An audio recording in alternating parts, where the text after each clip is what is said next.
But let's start with Warriors Kings. A lot of Warriors Kings early. I feel like they were talking about that on the broadcast. A lot of preseason games, first two games within the first week essentially of the season. They're playing each other a lot, and the play-in tournament hasn't even started yet, and they're gonna play twice in there. So we're gonna get through our Kings games really quick. But interesting game, weird game. Any just initial thoughts before we jump into it?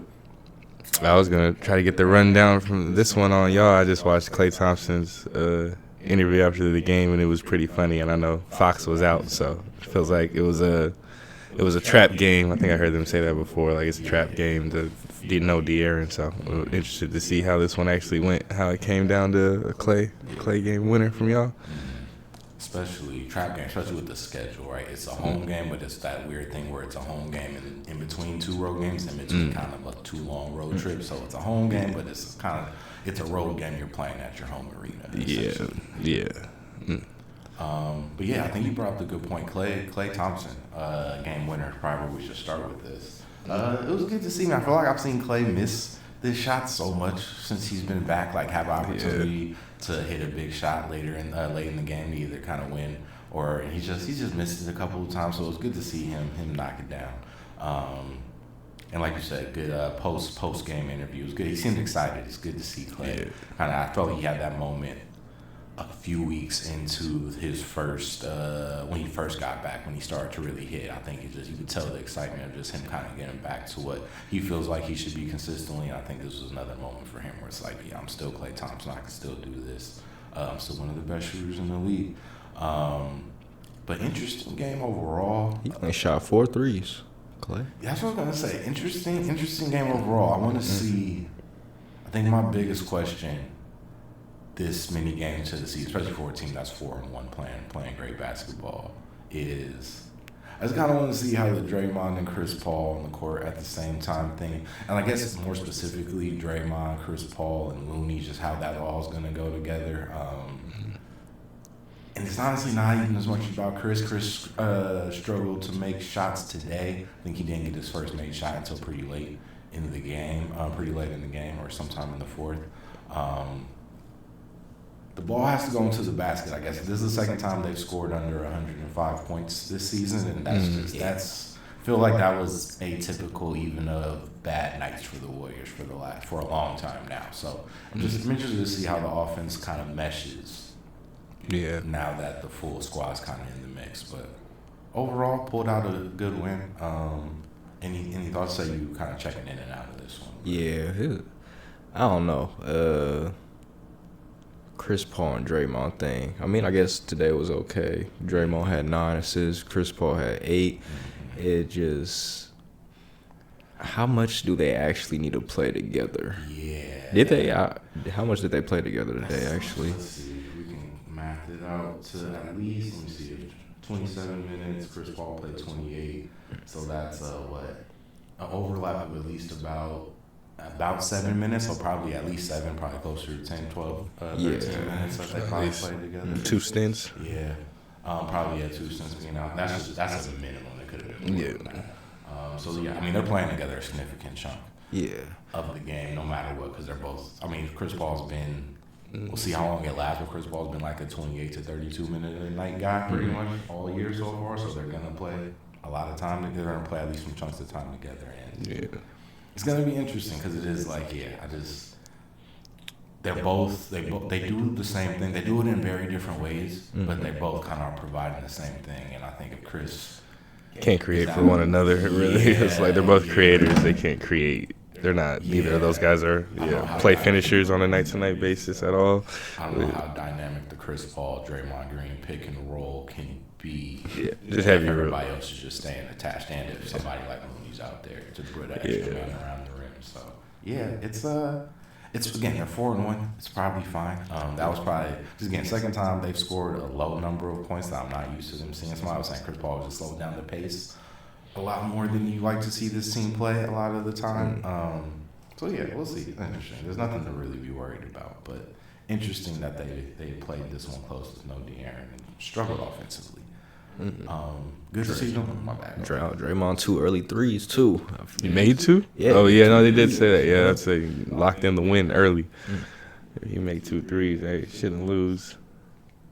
I think that's what's making me nervous, right? Is that it's like Draymond Green's kind of, I mean, he's looked good since he's been back. I feel like just like he looks spry. I feel like I've appreciated it for the last even couple years with him. Like he's done kind of being anxious about shooting. Like he was kind of in that space where the Lonzos and the Rondos were, where it was like I'm kind of scared to shoot around the rim now. It's like he's missing them, but he's being the level of aggressive he needs to be just for the offense to work generally. And it was like he did today, like 2 for 4 from 3. So it ended up being what from 2, and I'm shooting a pretty decent one from 2. Had a good game, 13 and 9. But the -5 is interesting. Starters haven't been great. That's the other weird part about this season so far. Wiggins is starting to find his own, so hopefully that helps it out. Yeah, Wiggins finally had a decent game today. Say that, you only got 2 points in the second half. Yeah, I saw 12 at halftime. Wiggins roller coaster. Feel like either you're gonna feel like he's not there, even from game to game. Feel like he's not there. You can feel like he's like the second best player on the team when he's locked in. So, like we've been leaning the other direction towards where's Wiggins at? You know, but you can see. I feel like probably does a lot for the starting lineup or the functionality of it. Especially I feel like just the Looney Draymond lineups need shooting or just need shooting at all the other positions. So Wiggins isn't locked in, man. You feel it. I like the Dario and Chris Paul. I like them together. That's that's what I was gonna say. I think the positive, right, is as much as the main 6 maybe hasn't quite found the meshing yet. Like, Chris has been good with the bench, and the bench itself has just been like really good this year, right? Kind of like we're saying, we look at even a game like tonight, where it's like they continue to be solid in the minutes they play. I guess in a way that's been really helpful. Looks like Kuminga kind of got loose a little bit today. I think that's it's been interesting. It's been a weird thing to watch, right? Because we're so used to watching Steph minutes carry the team, try to survive the non-Steph minutes, and a lot of the season has been like Steph's been good, but the starters in general, like even I would say the core 6, if you want to call them that, like haven't necessarily been great at all times when they've been out there. But it's been like the bench picking up bad Steph, not even bad Steph play, but bad Steph minutes, I guess, if you want to say, just as a team, which has been encouraging. I think I was telling you, just it's cool. I was telling somebody, it's good to see them win a game where Steph doesn't play well. I don't think that happened yet this year. Steph had the one bad game in Houston. Oh no, I guess twice. I guess against a good team. I guess against a real. No offense to Houston, but like against a playoff level opponent. It's good to see that because again, just something you weren't seeing much of last season. Yeah, at all. That's the flip. We're just heavily reliant on the starting lineup and just the core, the core 3. But even just the starting 5 the last couple of seasons, and I think this year feels more. I mean, also like the beginning of the championship year, it kind of feels a little bit more along the lines of, we have 9, we have 10, like we can go 9, 10, 11 deep and feel comfortable about who we have on the bench, and haven't felt like that since even that year that we won the championship. It didn't even feel that way past like the beginning of the season, I guess. Like we haven't felt, I guess, that feeling of depth in a while. It feels like because that year we were dealing with injuries and all the way up until into the first round of the playoffs. The worst felt so far removed from that 20-2 start until the playoffs because it just happened to all come together, right? Like Porter in and out, Belly. Or Bielitsa, not even in and out, but just his game kind of went in and out. But like it all came together, like it came together at the finish that year. And Klay came back, But like you said, it feels like there's more depth even this time around. I mean, in fact, I feel like you had no Kuminga, no Klay even on Monday, right? The game they played on Monday. And I feel like just being able to slide 2 rookies into like some spot minutes for them to be decent enough that doesn't seem like it fazed them much. It fazed them much at all. So. Any other thoughts? Any other Warriors thoughts? As we're wrapping up, any Kings thoughts? Interesting. I think I played well without De'Aaron. I ain't gonna lie. We kind of got a good win, but there was no De'Aaron out there, and they didn't even look good. Like Murray struggled. I feel like most of the night. Sabonis almost had a triple double. Did Malik Monk? What did Malik Monk do?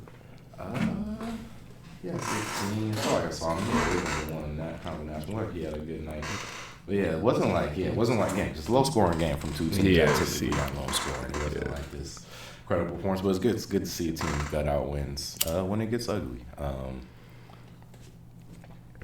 Any other thoughts on either of the teams before we open it up? I watched a good chunk of Detroit OKC, and I have thoughts on both teams. I'm going to jump into that. Let's any other Warriors Kings thoughts? I'll say because I watched the Klay interviews. The most thing I saw, and it was funny. The last thing I'll say is Klay. I feel like the last question of the interview was the reporter asked or said that Draymond loves the chemistry and the morale and coming to work this year compared to last year. And I didn't hear Draymond answer that, but I heard the reporter say this before asking Klay, what's the difference for you between last year and this year and the chemistry and the coming to work? And Klay's answer was just hilarious because it's just, he smirks before the question's even over, and then he's like, you show up to work, play defense, shoot basketball. It's like, this is the best job in the world. Like I'm always.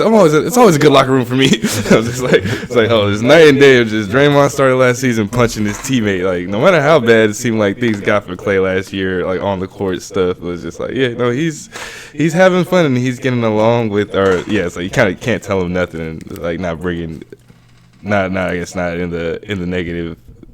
Bringing the locker room any negativity. I guess Klay's always going to be doing the positive, or is going to be kind of having. Klay's always going to be Klay, I guess, as simple as to say.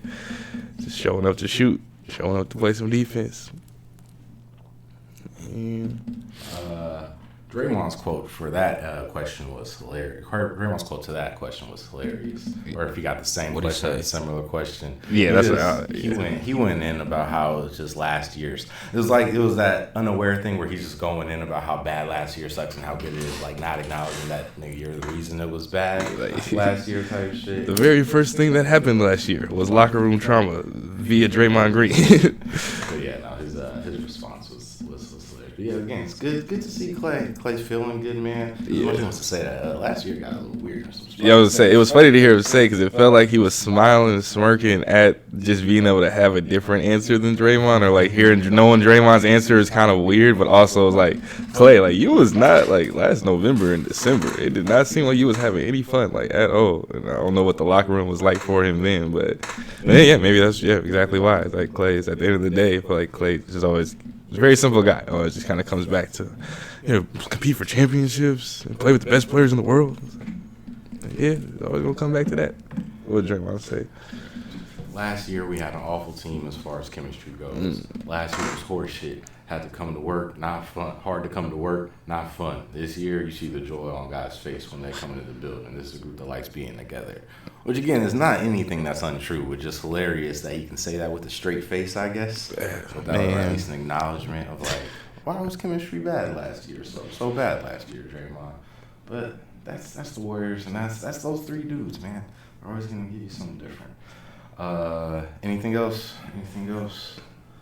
Steve Kerr tells Curry to make sure that he takes days off because he works too hard. So during the offseason, he says that you have to have days where you only play golf and have dinner with your family. It's only two things you're allowed to do 2 days a week. Steve Kerr really getting into this hippie coaching. I was like, oh man, that's why I mess with Steve. I was like, he's like, I know these are the things that Steph Curry that are good for him, no matter what. It's like these are the two things that are good for Steph Curry. I was like, back when I played, coach telling me to bring my golf clubs on the road trip, that never happened. Kerr got his little Zen stuff down to a science. So like he less crazy than Phil too. I wonder if that's true. Phil a wild boy. I feel like Phil worked better in the 90s. Steve Kerr's a wild one too. He got a little more. He got politically correct. Yeah. When he's on camera, yeah. I wonder what Kerr's like behind the scenes. It's true.